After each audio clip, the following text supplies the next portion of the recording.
Alright, here we are again at the cement mixer, completing repair time. So, I have a key. Here's the giant pulley I was talking about. I was watching my other video.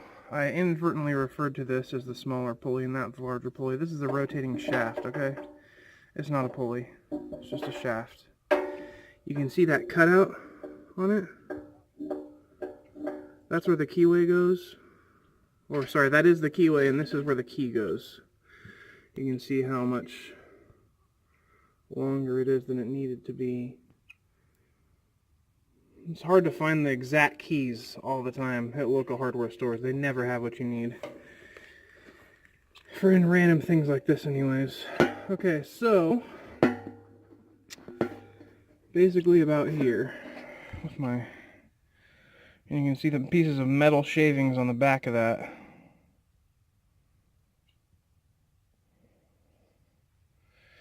It looks like the key just got completely disintegrated and somehow chipped up. You see all these metal shavings? Like this is metal shavings, metal shavings, metal shavings, metal shavings. Just all over the place. And no key, and the wheel just fell. So I think this loosened up. This goes in the center here. And then the keyway just sheared off. So this needs to be extraordinarily tight, okay? It could also be that we overloaded the cement mixer with 3 60-pound bags. And, yep, anyways, so now what I gotta do is, this thing is too long, so I must cut it to that length.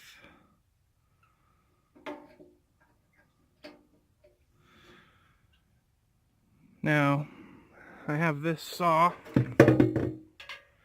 here with a metal blade, but how the heck am I going to do that? Because what am I going to like sit here and like hold this thing like this while I turn it on? No thanks. Got to figure out how to hold this safely to cut it. I don't have a vise. I mean, that's the obvious answer. Put in a vise. I don't have one. Never needed one. Not even kidding. Even when I was doing carpenter work, I just used clamps. Clamp ain't gonna be strong enough.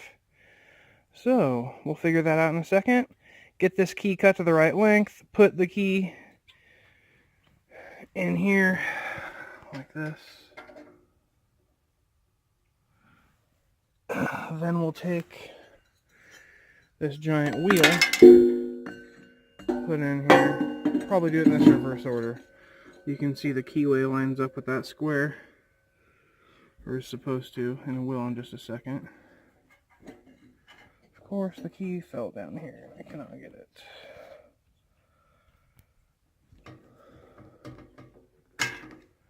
Oh, come on. I don't want to have to get another key out of my pocket. Get another key out of my pocket.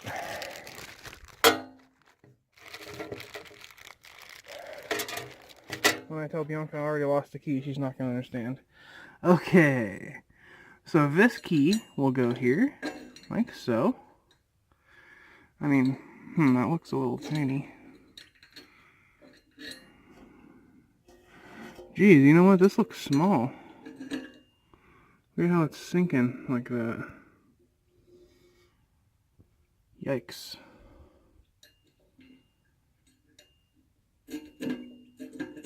Keyway also has metal shavings in it. Maybe that's the problem, but I thought it was supposed to lock firmly and not have a gap like that, because it's going to rotate and just fly out.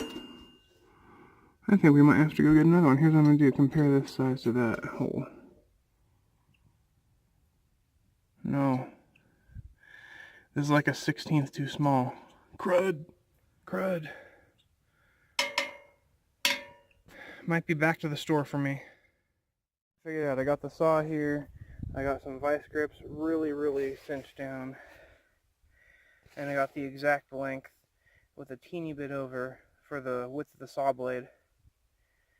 And hopefully I'll be able to cut it without cutting anything of myself off, and I'll have a new key thing. Got it. It's definitely not the safest thing, so if you're going to do anything like this, use a vise. Back at the cement mixer. Normally I would deburr this thing. You can see that it's that tiny little thing sticking over the edge there.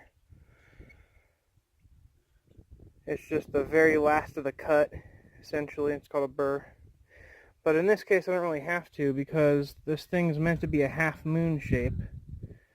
So there's actually a half moon over here of space. This will be left over because it's a square key. So I can actually just set this in right like that and it should be okay. So now let's check the fit.